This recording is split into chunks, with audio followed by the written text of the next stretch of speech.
Bonjour à toutes, bonjour à tous. Un accident mortel mercredi soir à Saint-Amour. Un piéton a été fauché par une voiture. Le drame s'est noué vers 22h sur l'avenue de Franche-Comté. Malgré l'intervention des secours, la victime n'a pas pu être réanimée. Le conducteur de la voiture en état de choc a également dû être pris en charge. Une enquête a été ouverte pour faire la lumière sur les circonstances et les responsabilités dans cette affaire. Une fillette hospitalisée pour une suspicion d'intoxication au monoxyde de carbone. La frayeur hier du côté de Saint-Vallier. Une dizaine de pompiers ont dû être mobilisés pour faire des relevés et mettre à l'abri la famille qui vivait dans cette maison située avenue Max Dormoy.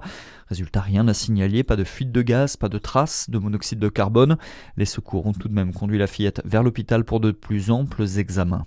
Dans le reste de l'actualité, le ministre de l'Intérieur, Laurent Nunez, à Nantes ce matin. Une fusillade mortelle a éclaté hier soir dans un quartier sensible de la ville. Les victimes sont très jeunes. Un adolescent de 15 ans a perdu la vie. 2 autres, âgés de 13 et 14 ans, ont été blessés, dont un grièvement.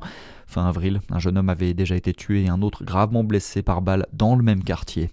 La question du cadmium examinée par les députés début juin, un texte de loi écologiste visant à réduire la teneur des engrais agricoles. Dès cet été, les Français qui habitent dans des zones à risque pourraient réaliser un test de dépistage du cadmium en laboratoire de ville. Il sera pris en charge par la sécurité sociale, mais en attendant, il est déjà possible de s'en protéger d'après Sabine Bonneau.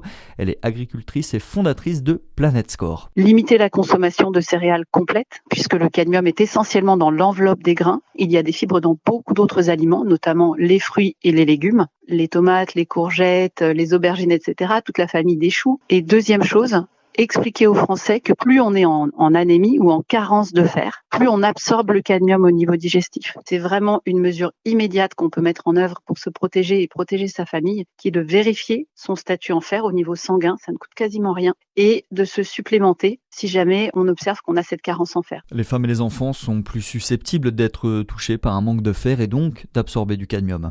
Et puis en football, c'est une soirée de fête qui attend le DFCO. Ce soir, dernier match de la saison de National et les Dijonais, indétrônables leaders, sont assurés de monter en Ligue 2 la saison prochaine.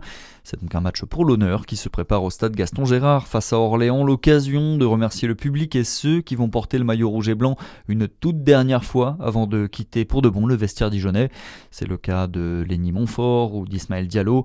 Dijon-Orléans, le rendez-vous à 19h30 ce soir pour le coup d'envoi. Et puis du handball féminin ce soir, Besançon se déplace sur le parquet de Nice. Plus que 3 matchs à disputer avant la fin de la saison régulière. Et les joueuses du club bisontin vont tout faire pour pouvoir la finir en beauté. Ça commence dès ce soir. Le coup d'envoi à Nice, c'est à 20h. Voilà, c'est tout pour l'essentiel de l'actualité. Merci d'être avec nous. À suivre votre météo sur Fréquence Plus.